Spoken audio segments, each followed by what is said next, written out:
absolute max and absolute min. It's another way of calculating and finding where your absolute max and absolute min lies.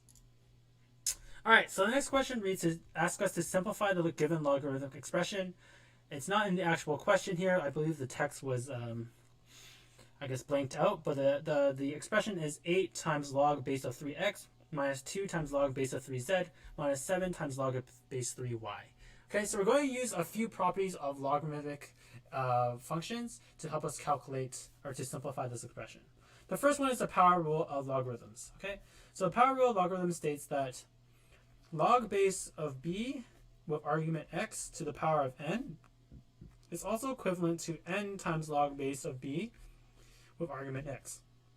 Okay, so this rule basically states that we can take the exponent of the argument and move it down to be a constant, to be a product of the log b of x. Okay, so that's the first expression.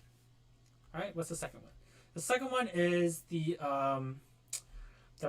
sum rule of logarithms, which states that log base of b of, let's say, xy can also be written as log base of b times x of x and plus log base b of y.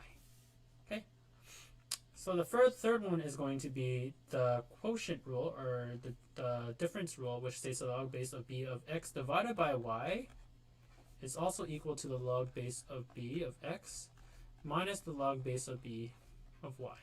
So we're going to use all three of these properties to help us simplify this expression. So let's write our expression again. So we have 8 of the log base of 3 of x minus 2 of the log base 3 of z minus 7 of the log base 3 of y. Okay, so the first thing we're going to do is we're going to use the power rule.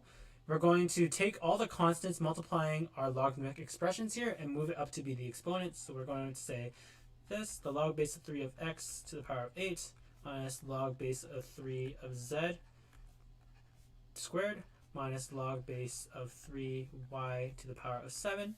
So the next thing we're going to do is we're going to factor out the negative in our last two terms. So we have log base of 3z squared minus the log base, or plus the log base of 3y to the power of 7. And by doing so, we can use the sum rule to rewrite this as log base of 3 of 7 squared times y to the power of 7. Finally, we're going to use our difference rule, and we're going to simplify it to be log base of 3 of x of 8 divided by 7 z squared times y to the power of 7. And this is our simplified expression. Okay. So we use all three of these properties to simplify our expression, and this is much easier to calculate than calculating this. Okay. So this solution is correct. Nice job. Cool. All right, let's move on to question number 5 today.